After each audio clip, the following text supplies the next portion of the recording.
Hola a todos y todas. En esta presentación vamos a comenzar con la primera parte de los métodos de estudio. Comenzamos con la lectura. Podemos pensar que leer no tiene ningún misterio. Una vez que aprendemos, ya está, entendemos. Pero no es así. Cuando hacemos lectura para el estudio, tenemos que tener en cuenta dos aspectos. Primero, hacer una lectura rápida para tener una idea general del tema, leer los títulos, hacer una revisión rápida de las hojas que tenemos que leer. Pero luego hay que hacer la lectura atenta, la lectura comprensiva, donde el tiempo que nos demande entender el vocabulario, poder discriminar las ideas principales, va a ser distinto. La lectura comprensiva comprende distintas fases o etapas. Primero, leemos para identificar las ideas principales y las secundarias.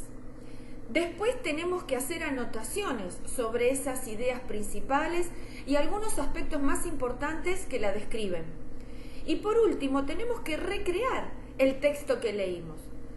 De esa forma, cuando terminamos la lectura, habremos reelaborado el texto, a veces utilizando nuestras propias palabras y resumiendo lo principal que debemos estudiar. El subrayado o resaltado es una de las técnicas de estudio más frecuentes. Sin embargo, no siempre está bien ejecutada. Acá tenemos algunos interrogantes de por qué es importante, para qué, con qué se hace y cuándo se hace. Lo que tenemos que saber del subrayado es que en sí misma no ayuda demasiado al estudio.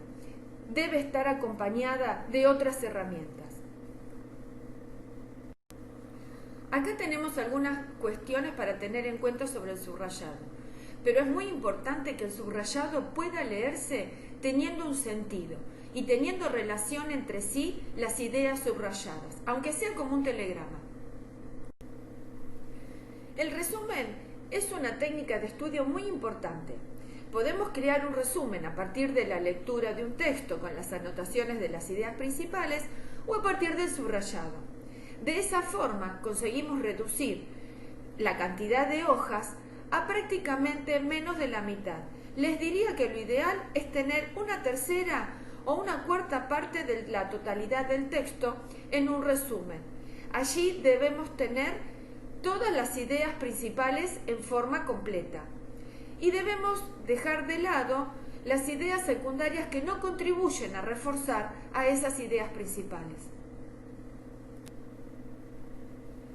Los apuntes parecerían ser una técnica en desuso.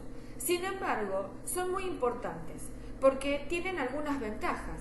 Nos brindan la oportunidad de reforzar la atención sobre lo que dice el profesor, nos ayuda a la memoria porque podemos dejar escritos detalles que luego nos van a ayudar a profundizar o a recordar, pero además porque generalmente los profesores al dar sus clases suelen dar pistas de qué temas son importantes estudiar en el momento del examen. Ustedes podrán decir, bueno, anoto en la clase y ya está el apunte, pero no. El apunte tiene otra funcionalidad y la forma de uso está recomendada por el método de las 5 R's. ¿Qué quiere decir? Registrar los hechos e ideas, resumirlos. Después de la clase, eso que tenemos anotado tenemos que resumirlos en nuestras casas, crear un nuevo texto de esas anotaciones que hicimos en clase. Después lo tenemos que recitar, tenemos que ese resumen poderlo expresar en voz alta. También tenemos que reflexionar y hacernos preguntas sobre lo que estamos leyendo, diciendo o sobre el tema en cuestión. Y por último, tenemos que repasar permanentemente ese resumen y esos apuntes para tener siempre presente las ideas principales del tema. Cada uno puede organizar sus apuntes como le resulte más eficiente. Este es un ejemplo, una forma de organizar las notas en clase. Entonces, hay una columna destinada a los apuntes que uno toma en clase. Luego, cuando llega a su casa, relee las anotaciones y agrega una solapa, una hoja más, donde va a anotar las ideas importantes o hacer algún gráfico. Y por último, en la parte de abajo, se agrega otra hoja con un breve resumen de ese texto, que es el que vamos a recitar y a expresar en voz alta.